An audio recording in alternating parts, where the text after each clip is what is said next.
안녕하세요. 핵심 뉴스만 전해드리는 지인입니다. 구독과 좋아요는 제작자에게 큰 힘이 됩니다. 4월 26일 기준 정말 조선업과 해운업이 좋은 방향으로 움직이고 있습니다. 제가 평소에 너무나도 강조해 더 이상 강조할 게 없을 정도인 HMM과 중형선박 세계 1위 현대미포조선이 잘 나가는 모습이 보기 좋네요. 많은 분들이 아시겠지만 HMM은 상하이 컨테이너 운임지수인 SCFI에 대한 영향을 받고 대한해운과 페노션은 발틱 운임지수인 BDI에 대한 영향을 받습니다. 다만 개인적으로는 페노션이 대한해운보다 일부 긍정적인 요소가 있어 이에 대한 얘기를 해보려 유튜버를 켰습니다. 그럼 시작하겠습니다. 일단 많은 분들이 아시는 BDI 지수를 살펴보겠습니다. 연초부터 BDI 지수는 꾸준히 상승해왔고 저도 올해는 BDI 지수가 2000대에서 왔다 갔다 하는 정도로 진행되겠구나 예상했습니다. 그런데 3월 들어서 최고 가격을 유지하더니 BDI 지수가 치솟고 있습니다. 제가 과거 만들었던 영상을 보시면 정말 세계 각국에서 철광석, 곡물 등 벌크 화물 물동량이 폭주하고 있습니다. 궁금하신 분들은 오른쪽 위 카드를 클릭해주세요. 여하튼 올해 4월까지의 BDI 지수를 보면 최저, 최고, 평균 모두 지난해보다 월등히 높음을 알 수 있습니다. 생각보다 더 BDI 지수가 오르고 있는데 일단 대한해운은 이런 상황에 어떤 영향을 받게 되는지 파악해 보겠습니다. 대한해운은 사업보고서에 친절하게 정기선과 부정기선을 구분해 놓고 있지 않아 여러 기사를 찾아봤습니다. 2020년 5월 28일 기사입니다. 왜 지난 기사를 살펴보고 있냐고 생각하실 텐데 이 기사에 회사의 핵심 정보가 녹아있기 때문에 기사를 참고했습니다. 기사에는 매출 비중 89%가 전용선 중심이라고 말하고 있습니다. 일반적으로 모든 선사들은 전용선과 부정기선으로 선박이 분류돼 운영됩니다. 자가 선박과 빌린 선박으로 나눌 수도 있으나 이는 운영 방침이라기보다 선박 확보 방침이라고 보는 것이 올바르기 때문에 생략하겠습니다. 여하튼 대한해운은 약 90% 정도의 선박을 전기선으로 운용하고 있다는 말입니다. 전기선은 BDI에 대한 영향을 거의 받지 않습니다. 제가 따로 아는 사람을 통해 알아본 결과 전기선을 이용한 장기화물 운송 계약은 유가와 운항 루트를 고려했을 때 선사가 몇 퍼센트 정도 이익을 보는 구조로 계약이 체결된다고 하게 됐습니다.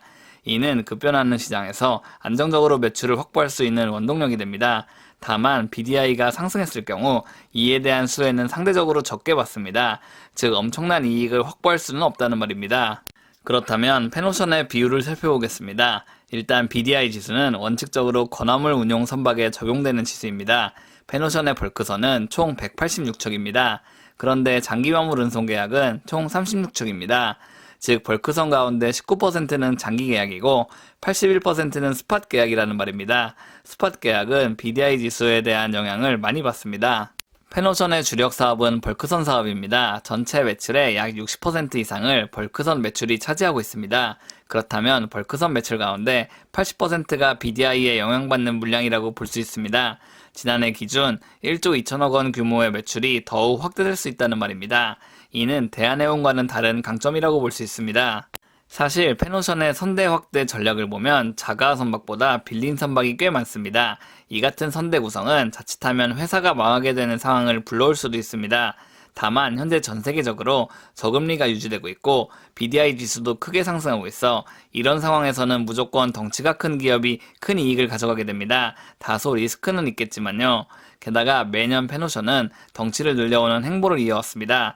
과거 몇 번 정도 휘청이기도 했으나 현재는 할인그룹 소속이기 때문에 현금 부족이 발생할 리는 없다고 생각합니다. 남미에서는 곡물 수요가 폭증하고 있고 전 세계엔 철강업계 쇼티지가 발생하고 있습니다. 이 같은 상황에서 가장 돈이 될 만한 전략을 페노션은 취하고 있다고 볼 수 있습니다. 주가가 급등한 날에 추격 매수해서 수익을 볼 수도 있지만 이는 지극히 위험한 일입니다. 물론 정말 이 회사가 연말까지 꾸준히 성장해 주가를 끌어올릴 것 같다고 예상하시면 언제든지 매수하셔도 됩니다. 다만 꼭 까먹지 말아야 할 것은 기업 분산 포트폴리오가 아닌 섹터 분산 포트폴리오를 구성하는 것입니다. 해운업에 몰빵, 조선업에 몰빵, 반도체에 몰빵하기보다 적절히 여러 비율을 섞어 시드머니를 운영하는 것이 가장 중요합니다.